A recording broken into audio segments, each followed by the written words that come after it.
14 ದಿವಸ ಕಳೆಯಬೇಕಲ್ಲ ಸ್ವಾಮಿ. ಇನ್ನು ಗಾಯತ್ರಿ ಮಂತ್ರ ಪಠಿಸುವುದೇ, ಸೂರ್ಯನ ಆರಾಧಿಸಬೇಕು. ಆದಷ್ಟು ಬೇಗ ಸಂಜೆ ಆಗುವುದು ಬೆಳಗಾಗುವುದು, ಸಂಜೆ ಆಗುವುದು ಬೆಳಗಾಗುವುದು. 16 ದಿವಸ ಯಾರು ಹೊರಗೆ ಗೊತ್ತಾಗಬಾರ್ದು. ಹಾಗಾಗಿ ಸೂರ್ಯನ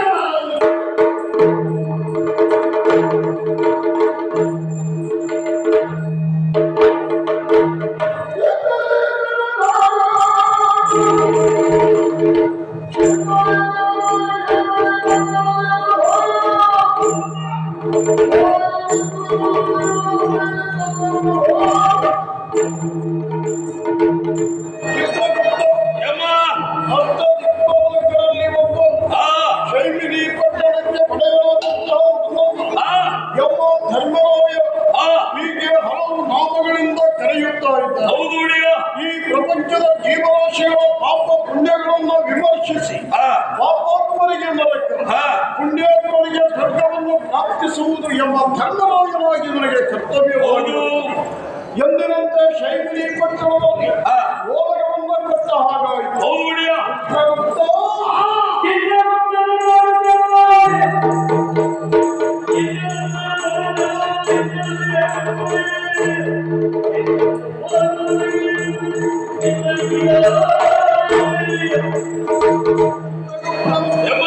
ಇಂದಿನ ಸಭೆಯಲ್ಲಿ ಈಗಾಗಲೇ ಒಂದು ಸೇರಿರುವಂತಹ ನವಪ್ರಾಂತಗಳ ಪಾಪ ಪುಣ್ಯಗಳನ್ನು ಎಲ್ಲ ಲೆಕ್ಕ ಹಾಕಿ ಹಾಗೆ ಅರ್ಧ ದೃಷ್ಟಿ ಹಾರಿಸುವಾಗ ಏನು ಶೋಣಿತ ಪಟ್ಟಣದಲ್ಲಿ ಹೌದಲ್ವ ಭಾಷವನ್ನು ಬೀಸಿ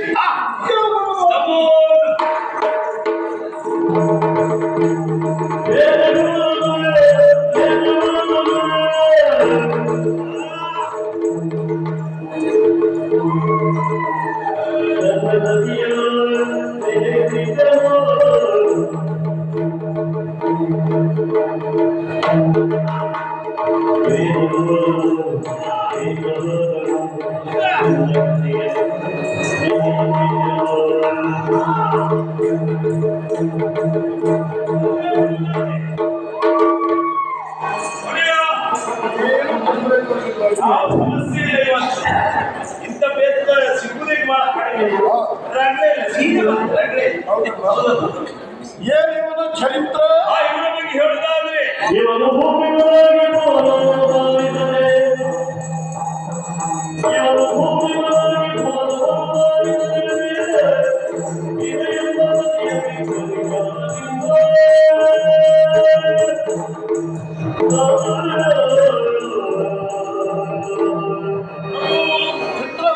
ಇವನ ಬಗ್ಗೆ ಹೇಳುವುದಾದ್ರೆ ವರ ಸೇತುಕುಮಾರ್ ಅಂತ ಹೇಳ್ತಾ ಇದ್ದಾನೆ.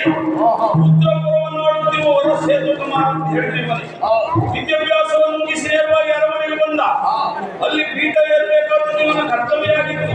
ಪೀಠ ಏರುವ ಮುನ್ನ ಪಟ್ಟದ ವಯಸ್ಸಿಯನ್ನು ಕಟ್ಟಿಕೊಳ್ಳಬೇಕಾದದ್ದು ಶಿಷ್ಟಾಚಾರ. ಅದೇ ಪ್ರಕಾರವಾಗಿ ಕಾಶ್ಯ ಸೂರಸೇನ ಮಗಳಾದ ಶಿವೆಯನ್ನು ನೋಡಿ ಮದುವೆಯಾದ. ವಿಜೃಂಭಣೆಯಿಂದ ಮದುವೆ ಆಯಿತು. ಹೀಗೆ ಮಾರ್ಗದಲ್ಲಿ ಬರುತ್ತಿರುವಾಗ ಅಲ್ಲಿ ಕರಳನೆ ಎದುರಾಯಿತು. ಇವರನ್ನು ತಿನ್ನಲಿಕ್ಕೆ ಮುಂದಾದ್ದು. ಆವಾಗ ಇವರು ತಡ ಮಾಡಲಿಲ್ಲ. ಶ್ವೇತಕುಮಾರ್ ಅವಳ ಕರವನ್ನೇ ಕರೆದ. ಆಗ ವಿಜೃಂಭಣೆಯಿಂದ ಅರಮನೆಗೆ ಬಂದು ಅರಮನೆಯಲ್ಲಿ ಕೆಲವು ಸಮಯ ಗಂಡ ಹೆಂಡತಿ ಒಳ್ಳೆ ವೆಚ್ಚದ ಜೀವನವನ್ನು ನಡೆಸಿದ್ರು. ಆಮೇಲೆ ಮನಸ್ಸಿಗೆ ಒಂದು ರೀತಿ ಬೇಸರ ಆಯಿತು. ಬೇಸರವನ್ನು ದೂರ ಮಾಡಿಕೊಳ್ಳಿಕ್ಕಾಗಿ ಉಪವನಕ್ಕೆ ಹೋದ. ಉಪವನದಲ್ಲಿ ಒಂದು ವಿಶೇಷತೆಯನ್ನು ನೋಡಿದ. ತ್ರೈಲೋಕ ಸುಂದರಿಯನ್ನು ಕಂಡ. ಅವಳ ರೂಪ ಲಾವಣ್ಯ ನೋಡಿ ಮನಸ್ಸೋತು ಹೋದ. ಅವಳಲ್ಲಿ ನೇರವಾಗಿ ಕೇಳಿದ, ಇನ್ನೊಂದು ನಾನು ಮದುವೆ ಆಗ್ತೀನಿ. ಈಗ ಮನೆಯಲ್ಲಿ ಹೆಂಡತಿ ನೆನಪೇ ಹೋಯಿತು. ನಿನ್ನ ಮಾತಿಗೆ ಆಡುವವಳಲ್ಲ, ನಾನು ಮದುವೆ ಆಗ್ತೇನೆ. ಆದ್ರೆ ನನ್ನದೊಂದು ಷರತ್ತು ಏನಂತ ಕೇಳಿದ. ಏನಂತ ಕೇಳಿದ ಅವಳು ಹೇಳಿದ್ರು, ಸರ್ವವನ್ನು ನನ್ನ ಪಾಲಿಗೆ ಒಪ್ಪಿಸಿದ್ದೆ ಹೌದಾದ್ರೆ ನಿನ್ನನ್ನು ನಾನು ಮದುವೆ ಆಗ್ತೇನೆ. ಆಯ್ತು ಅಂತ ಮಾತು ಕೊಟ್ಟ. ಗಾಂಧಾರ ವಿಧಿಯಲ್ಲಿ ಒಂದು ಮನೆಯ ಮದುವೆ ಆಯಿತು. ಅಲ್ಲೇ ಇತ್ತು. ಈ ಹೆಂಡತಿ ನೆನಪೇ ಹೋಯಿತು. ಒಂದು ದಿವಸ ಶೋಣಿತಾ ನಗರದಲ್ಲಿ ದುರ್ಗಿಯಾಸುರ ಸಭೆಯನ್ನು ಕೊಟ್ಟ. ಅಲ್ಲಿಗೆ ಗಾಢನೆ ಅಂತ ಬಂತು.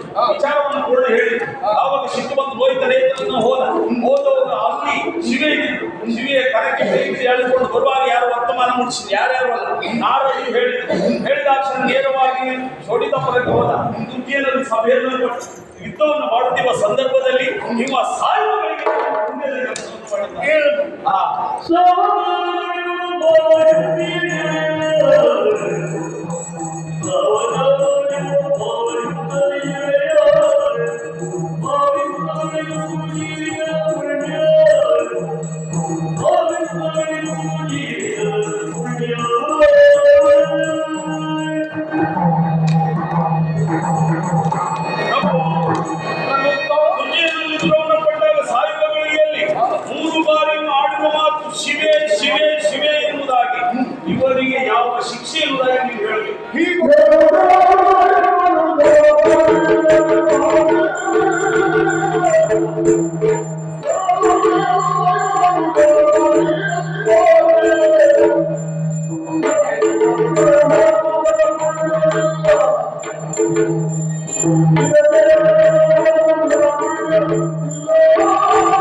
ಕಾರ್ಯವಾದಂತಹ ಕಥೆಯನ್ನು ವಿವರಿಸಬೇಕಾಗುತ್ತದೆ. ಹೌದು. ಈ ಕಾರಣದಿಂದ ನಿನ್ನನ್ನ ಶಹಬಾಸ್ ಎಂಬ ಶಬ್ದದೊಂದಿಗೆ ಮೆಚ್ಚುಗೆಯನ್ನು ವ್ಯಕ್ತಪಡಿಸಬೇಕಾಗಿದೆ. ಸರಿ. ಹಾಗೆಯೇ ಭೂತಳದಲ್ಲಿ ರುದ್ರಪುರವನ್ನು ಆಡಿರುವಂತಹ ವರಶ್ವೇತ ಕುಮಾರ ಈ ಶ್ವೇತಕುಮಾರ ಜೀವನದಲ್ಲಿ ಯಾವುದೇ ಪುಣ್ಯದ ಕಾರ್ಯವನ್ನು ಮಾಡಿಲ್ಲ ಅನ್ನಿಸ್ತಾ ಇದೆ. ಹುಟ್ಟಿ ಇಷ್ಟು ವರ್ಷ ಆದ ಪುಣ್ಯದ ಕೆಲಸ ಒಂದು ಮಾಡಲಿಲ್ಲ. ಘನ ಪುಣ್ಯದ ಕಾರ್ಯವನ್ನು ಮಾಡಲಿಲ್ಲ. ಯಾವುದು ಮಾಡಲಿಲ್ಲ. ಯಾಕೆಂದ್ರೆ ಪುಣ್ಯಕ್ಷೇತ್ರವಾದಂತಹ ಕಾಶಿಯಲ್ಲಿ ಹುಟ್ಟಿದಂತಹ ಹೆಣ್ಣನ್ನು ಮದುವೆಯಾಗುವಂತಹ ಸುಯೋಗ ಇವನ ಪಾಲಿಗಿದ್ದರೂ ಸಹ ಸತಿಯೊಂದಿಗೆ ಸಹಬಾಳ್ವೆಯನ್ನು ಸಾಗಿಸದೆ ತನ್ನ ದೈಹಿಕ ಕಾಮನೆಯನ್ನ ತೀರಿಸಿಕೊಳ್ಳುವುದಕ್ಕಾಗಿ ತ್ರೈಲೋಕ ಸುಂದರಿಯೊಂದಿಗೆ ಕಾಲಹರಣ ಮಾಡಿದಂತಹ ವ್ಯಕ್ತಿ ಹೌದು ಎನ್ನುವುದು ಸ್ಪಷ್ಟವಾಯಿತು. ಸರಿ. ಆ ಕಾರಣದಿಂದಲೇ ಹೆಂಡತಿಯನ್ನ ಕಳೆದುಕೊಂಡ ನಂತರ ಹೆಂಡತಿಗಾಗಿ ಪ್ರಾಣವನ್ನು ತೆಗೆದು ಬಂದಿರುವಂತಹ ಇವನ ಜೀವನದಲ್ಲಿ ಯಾವ ಪುಣ್ಯವಿದೆ ಎಂದು ನಿರ್ಣಯಿಸಬಹುದು ನಾವು. ಯಾವುದು? ಆದರೆ ಒಂದು ಮಾತು ನೀನು ಹೇಳಿದೆಯಲ್ಲ, ಸಾಯುವ ಕಾಲಕ್ಕೆ ಶಿವೆ ಶಿವೆ ಶಿವೆ ಎನ್ನುವುದಾಗಿ 3 ಬಾರಿ ಪಠಿಸಿದ ಎನ್ನುವುದು. ಶಿವೆ ಎನ್ನುವಂತಹ ಶಬ್ದ ಆದಿಶಕ್ತಿಗೆ ಸಲ್ಲುವಂತಹ. ಹೌದು. ಅವಳೇ ಶ್ರೀ ದುರ್ಗೆ. ಆ ದುರ್ಗೆಯನ್ನು ಸ್ಮರಿಸಿದ ಕಾರಣದಿಂದ ಇವರಲ್ಲಿ ಕಿಂಚಿತ್ ಪುಣ್ಯದ ಫಲ ಇದೆ. ಒಂದಿಷ್ಟಿರ್ಬೋದು. ಆದ್ದರಿಂದ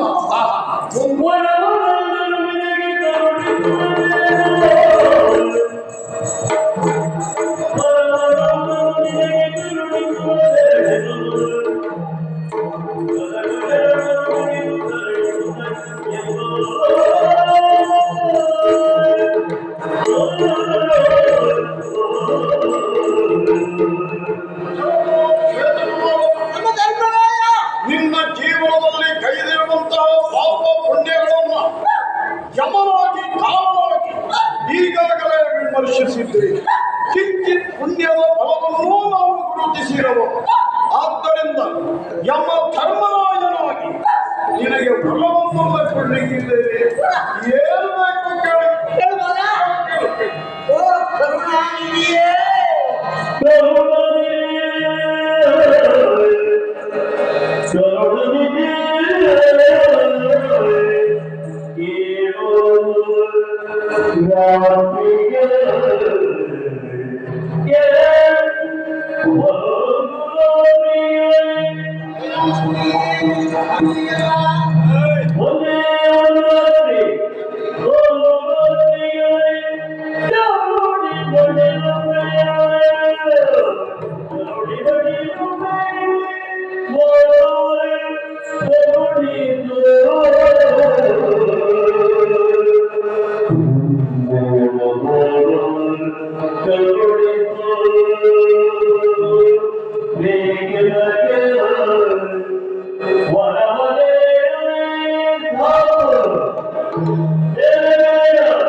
ಒಂದು ವಾರ ನೀನು ಕೊಡ್ತೀಯಲ್ಲ, ಒಂದು ವಾರ ಕೊಡೋದಿದ್ರೆ ನನಗೆ ಬೇರೇನೂ ಬೇಡ. ಹಾಗಾದ್ರೆ ಬೇಡ ಅಂತ ಬೇಡವೇನು ಬೇಡ ಅಂದ್ರೆ ಒಂದು ಉಂಟಂತ. ಭೂಲೋಕದಲ್ಲಿರುವಾಗ ಚಂದ ಇದ್ದದ್ದು ಯಾವುದನ್ನು ನಾನು ಬಿಟ್ಟವಲ್ಲ. ಆವಾಗ ಆಸೆ ಇಟ್ಕೊಂಡಿದ್ದೆ ದೇವಲೋಕದಲ್ಲಿ ಚಂದ ಚಂದದವರಿದ್ದಾರೆ ಅಂತಲ್ಲ, ನಮ್ಗೆ ಭಾರಿ ಚಂದ ಇತ್ತಲ್ಲ. ಬಹುಶಃ ತ್ರೈಲೋಕ ಸುಂದರಿಗಳಿಗೆ ಒಟ್ಟಿಗಿರುವಾಗ ರಮ್ಯ ನೆನಪಾದ ಅವಳ ಸುಖ ಪಡೆಯಬೇಕಂತ ಆವಾಗ ಜೀವಿತದಲ್ಲೇ ಆಸೆ ಇತ್ತು. ಅದಕ್ಕೆ ಆಗ್ಲಿಲ್ಲ. ಸತ್ಯ ನೀ ಒಂದು ವರ ಕೊಡುವುದಿದ್ರೆ ಒಂದು ರಾತ್ರಿಗೆ ಹಗಲಿಗೆಲ್ಲ ಬೇಡ, ಒಂದು ರಾತ್ರಿಗೆ ರಮ್ಯ ಸುಖತೆ.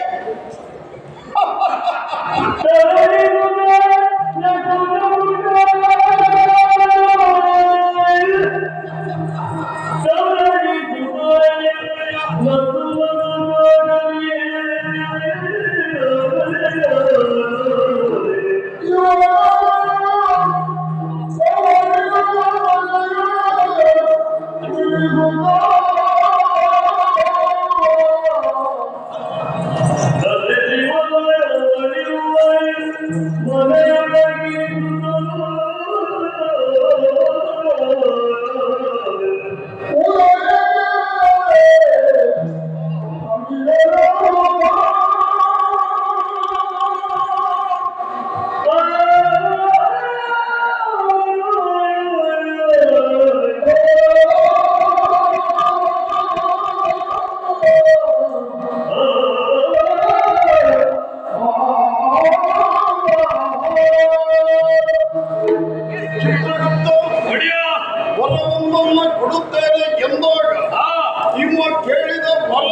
ಸೂಕ್ಷ್ಮತೆಯನ್ನು ತಿಳಿದಂತಹ ನಮ್ಮಲ್ಲಿರುವುದೆಲ್ಲ ನಗರ.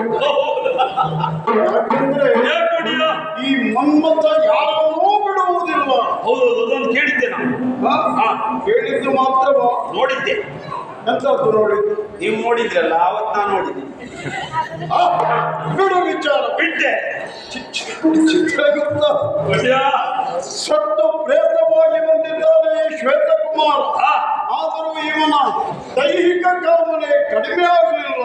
ಅಲ್ಲ, ಎಂತದ್ದು ಮರೆ ಏನು? ಎಲುಬಿನ ಅಂದರ ತಗೊಂಡು ಹೋಗ್ತದೆ ಇದಕ್ಕೆ. ಮನ್ಮಥ ಯಾರನ್ನೂ ಬಿಡುವುದಿಲ್ಲ ಎನ್ನುವುದಕ್ಕೆ ಸಾಕ್ಷಿ ಇಷ್ಟೇ. ಪ್ರೇತವಾಗಿ ಬಂದಿರುವಂತಹ ಈ ಎಲುಬಿನ ಹಂದರಕ್ಕೆ ರಂಬೆಗಳ ಸುಖದ ಆಸಕ್ತಿ ಏನ್ ಬೇಕಾದ್ರೂ ಕೇಳ್ಬೋದಿಲ್ಲ. ಹೌದು, ಏನ್ ಕೇಳುವುದಕ್ಕೆ ಬೇರೆ ಮಾರ್ಗ ಇಲ್ಲ. ಪ್ರಜೆಗಳ ಕಷ್ಟ ಸುಖವನ್ನು ನಾನು ಇನ್ನು ಮುಂದೆ ಇದು ಮಾಡ್ತೇನೆ ಅಂತ ಕೇಳ್ಬೋದಿಲ್ಲ. ನೋಡಿಕೊಳ್ತೇನೆ, ರಾಜ್ಯವನ್ನು ಆಡ್ತೇನೆ ಅಂತ ಹೇಳ್ಬೋದಿಲ್ಲ. ಕಳೆದುಕೊಂಡಂತಹ ರಾಜ್ಯ ಬೆಕ್ಕಸ ಭಂಡಾರ ಅಧಿಕಾರ ಅದನ್ನು ಅನುಗ್ರಹಿಸು ಯಮದೇವ. ಶಿವೆ ಜೊತೆ ಸಂತೋಷದಿಂದ ಇರ್ತೇನೆ ಅಂತ ಹೇಳ್ಬೋದು. ಇರ್ತೇನೆ ಅಂತ ಹೇಳಿದ್ದೆ ಆಗಿದ್ರೆ ನಾವು ತಥಾಸ್ತು ಎಂದು ಹೇಳಬೇಕಲ್ಲ. ಹೌದು. ಆದರೆ ರಂಬೆಗಳ ಭೋಗ ಅದರಲ್ಲಿಯೂ ಒಂದು ರಾತ್ರಿಯ ಅವಕಾಶವನ್ನು ಕೇಳಿದೆ. ಹಗಲಲ್ಲ ಅಂತೆ, ರಾತ್ರಿ ಆಗ್ಬೇಕು. ಹಗ್ಲಿಗೆಲ್ಲ ಇವರಿಬ್ಬರದ್ದೇ ಶುರುವಾಯಿತು. ಹಗಲು ರಾತ್ರಿ ಎನ್ನುವಂತಹ ಭೇದ ನಿಮಗೆ ನೀನು ಕೇಳಿದಂತೆ ಯಮ ಧರ್ಮರಾಯನಾಗಿ ವರವೊಂದನ್ನು ಕೊಡುವುದಕ್ಕೆ ನಾನು ಸಿದ್ಧನಾಗಿದ್ದೆ. ಆಗ ಒಂದು ವಿಚಾರ. ಎಂತ ಒಡೆಯ? ರಂಬೆಗಳ ಮನೆಗೆ ಇವನನ್ನು ಕರ್ಕೊಂಡು ಹೋಗ್ಬೇಕು. ಅಯ್ಯೋ, ಒಂದು ನಿಶ್ಚಿತ ಭಯ. ಯಾರು ನೋಡುತ್ತಾರೆ? ನಮ್ಮಲ್ಲಿ ಒಬ್ಬರು ಇಲ್ವಾ ಕರ್ಕೊಂಡು ಹೋಗ್ಲಿಕ್ಕೆ? ಯಾರನ್ನೂ ನಂಬುವುದಿಲ್ಲ. ಕಡೆ ಯಾರು ಹಾಗೆ ಅವರು ಅಂದ್ರೆ ನಿಮ್ಗೆ ಯಾರ ಮೇಲೆ ವಿಶ್ವಾಸ ಉಂಟು? ಸಂಭಾವಿತ ವ್ಯಕ್ತಿಗಳಾಗಬೇಕು ಎನ್ನುವುದು ಅವನ ಭಾವನೆ. ಇವು ದೊಡ್ಡ ಸಂಭಾವಿತ. ಯಾರನ್ನೂ ನಂಬುವುದಿಲ್ಲ ಅಂತ ಕರ್ಕೊಂಡು ಹೋಗಲಿಕ್ಕೆ ಒಂದು ಜನ ಬೇಕಲ್ಲ. ಯಮನೇ ಆಗ್ತಿಲ್ಲ. ಒಳ್ಳೆ ನಿಮ್ಮ ಕೂಡಕ್ಕೆ ಬಂದವ ನಮ್ಮ ಹತ್ತಿರ ಯಾಕೆ ಬಂದಾಗ ಯಾಕೆ ಒಡೆಯ? ನನ್ನ ಚಾರಿತ್ರ್ಯ ಶುದ್ಧಿಯ ಬಗ್ಗೆ ಇವರಿಗೆ ಗೊತ್ತು. ಅಲ್ಲ, ಇವ ಹೇಗೆ ಅವನ ಬಗ್ಗೆ ನನಗೆ ಹಾಗಾದ್ರೆ ನೀವು ಹೋಗುವುದೇ ಇಲ್ಲ. ಇವಾಗ ಹೋಗುವುದೇ ಇಲ್ಲ. ನಂಬಿಕೆ ಇಲ್ಲದೆ ಇದ್ದೇವು. ಇದ್ದ ಮೇಲೆ ನನ್ನ ಅನುಮತಿಯ ನಂಬಬಹುದು. ನಿಮ್ಮೊಂದಿನನ್ನು ಕರ್ಕೊಂಡು ಹೋಗ್ತಾರೆ. ನಾನು ಇವ್ರ ಜೊತೆ ಇದ್ದವ. ಅವರ ಶಿಸ್ತು ನೋಡ್ಬೇಕು. ಆ ಶಿಸ್ತನ್ನು ತಪ್ಪಿ ಹೋಗುವವರಲ್ಲ. ವರ್ಣೆ ಕೊಡುವುದು ಬೇಡ. ಆಯ್ತಾಯ್ತು. ಮತ್ತೆ ನೋಡಿ, ಸಮಯ ಇಲ್ಲಿ ಒಂದೇ ಯಾರಿಗೆ ಸಮಯ ನನಗೆ ಸಮಯ ಇದ್ದವರೇ ಯಾರು ಸಮಯ ಇದ್ದದ್ದಲ್ಲ. ಸಮಯ ಸಮಯ ಸಮಯ ಒಂದೇ ರಾತ್ರಿ ಇಲ್ಲ. ಅವನು ಸಮಯ ಇಲ್ಲ ಅಂತ ಹೇಳಿದ್ರೆ ನಿಮಗೆ ಚಿತ್ರಗುಪ್ತ ಜಾಗೃತವಾಗಿರಬೇಕು. ಆಯ್ತು ನೋಡಿಯ, ನಮ್ಮ ಆಜ್ಞೆಯನ್ನ ಪರಿಪಾಲಿಸಿ. ಎರಡು ಮಾತಿಲ್ಲ. ಇವನನ್ನು ಕರ್ಕೊಂಡು ಗೊಂಬೆಯ ಮನೆಯ ಒಳಗೆ ಬಿಟ್ಟು ನಡೆಗಾಗುವ ತನಕ ಸೂರ್ಯ ಉದಯದವರೆಗೆ ಹೊರಗಡೆ ನಾನು ಭಾಗದಲ್ಲಿ ಹೊರಗಡೆ ನಿಲ್ಬೇಕಾ? ಆಯ್ತು, ಪ್ರಸಾದ, ತಮ್ಮ ಪ್ರಸಾದ. ಹೋಗು. ನನ್ನ ಆಜ್ಞೆ. ಶ್ವೇತಕುಮಾರನ ಬೇಸರವೇ? ನಿನ್ನ ಅಜ್ಜ ಬೇಡ ಅಂತ ಹೇಳ್ಬೇಡ. ಚಿತ್ರಗುಪ್ತ. ಆಯ್ತಲ್ವಾ? ಒಡೆ ರಾಜ್ಯ.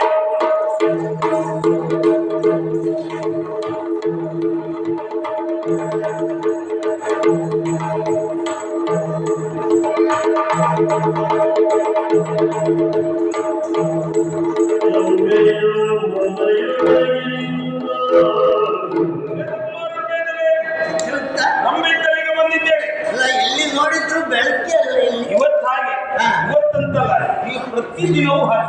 ಕೆಲಸ ಮಾಡಿ. ಆಯ್ತದು. ನಾನು ಒಳಗೆ ಹೋಗ್ತೇನೆ. ನಾನಾ ನೀನು ಬೆಳಕಿನ ಸೇವೆ ನೋಡ್ತಾ ಬೆಳಗಿನವರೆಗೆ ಇಲ್ಲೇ ಕೂತಿ. ನನಗೆ ಒದ್ದೆಲ್ಲ ನಿನ್ಗೆ ಬೇಡ. ಆಗಲಿ, ನಿಮ್ಮ ಪ್ರಾರಬ್ಧವೇ ಹಾಗೆ ಪ್ರಯತ್ನ ಮಾಡಲಿಕ್ಕಿಲ್ಲ. ನೋಡು, ಜಾಗ್ರತೆ. ಕಾಯ್ತಾ ಇರು. ಆದ ಸಂದರ್ಭ ಬಂದಾಗ ಬರ್ತೇನೆ ನಾನು. ಬೆಳಗಾದ್ಮೇಲೆ ಸಮಯ ಹಾಳು ಮಾಡ್ಕೊಳ್ಬೇಡ. ಇದು ಅಲ್ಲೇ ಪಾಯಸ ಪಾಯಸ ಪಾಯಸ ನಾಳೆ.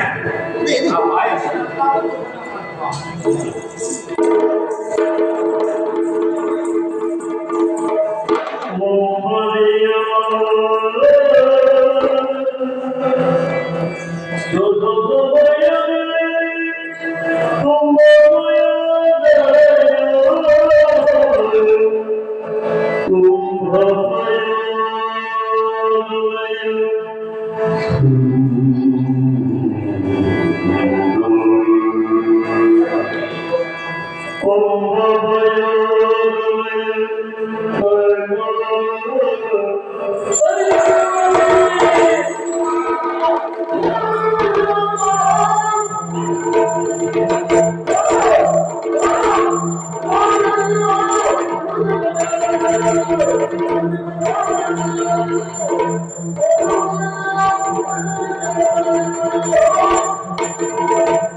ಅದಲ್ಲಂತಾದ್ರೆ ದಾರಿ ತಪ್ಪಿ ಬಂದ್ರೆ ಅಂತ ಕೇಳಬೇಕು.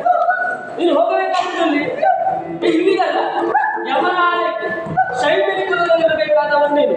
ಅದು ಬಿಟ್ಟು ಇಲ್ಲಿಯವರೆಗೆ ಬಂದಿದ್ದೀಯ ಅಂತ ಆಗಬೇಕು. ಹೇಗೆ ಬಂದೆ? ದಾರಿ ತಪ್ಪಿ ಬಂದೆಯ ಹೇಗೆ? ಯಾರು ನಿನ್ನನ್ನು ಕಳೆದು ಯಾರು ಹೇಳ?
ನಾಯಿ ಮನೆ ಪುಣ್ಯ ಆಗ್ಬೋದು, ನಾಯಿ ಮನೆ ಅಲ್ಲ. ನೋಡಿದ್ರೆ ಸರಿ, ನಾಯಿ ಮನೆ ಈ ರಾತ್ರಿ ನಾನು ಇಲ್ಲಿ ಬರುವುದಕ್ಕೆ ಕಾರಣ ಉಂಟು. ಏನು ಕಾರಣ? ಸುದ್ದಿಗಳಿಸು ಮಾತಾಡೋದಿಲ್ಲ. ಬೇರೆ ಒಳ್ಳೆಯದು ಅಲ್ಲ, ನಿನ್ನ ಸುಖ ಬೇಕಂತ ಈ ಹೊತ್ತಲ್ಲಿ ಬಂದದ್ದು. ಎಂತದ್ದು ಸುಖ ಕೊಡೆ. ಎಂತದ್ದು? ನಿನ್ನ ಸುಖ ಕೊಡು. ನನ್ನ ಸುಖ ಬೇಕೆಂದು ಮಾತಾಡೋದಕ್ಕೆ ಬಂದವನ ಹುಚ್ಚ. ಹುಚ್ಚು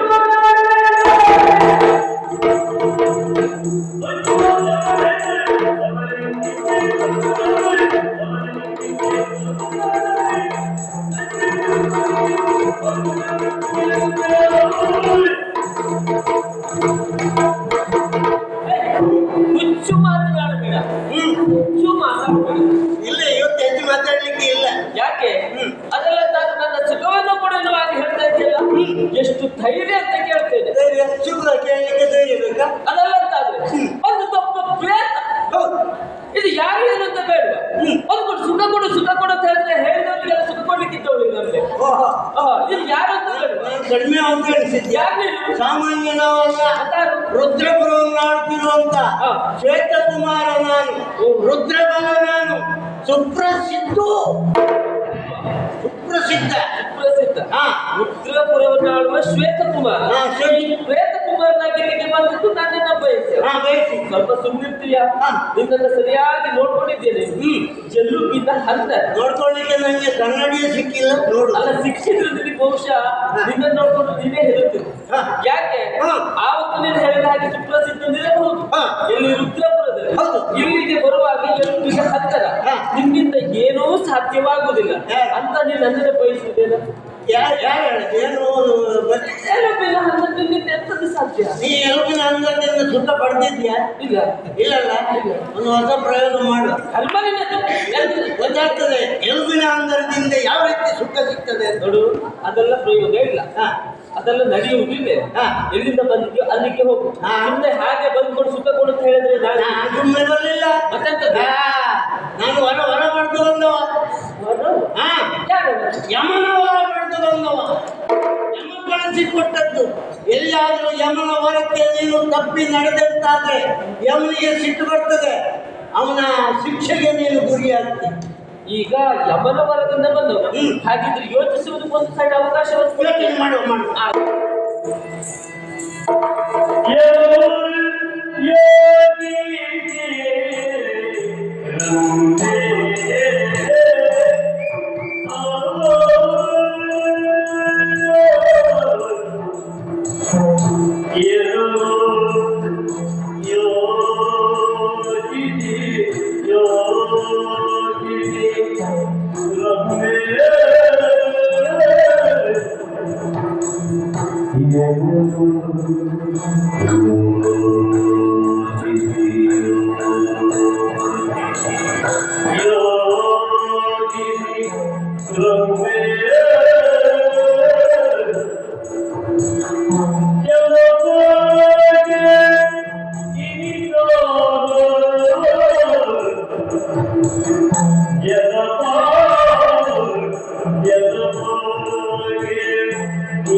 ಇಲ್ಲಿಗೆ ಬನ್ನಿ.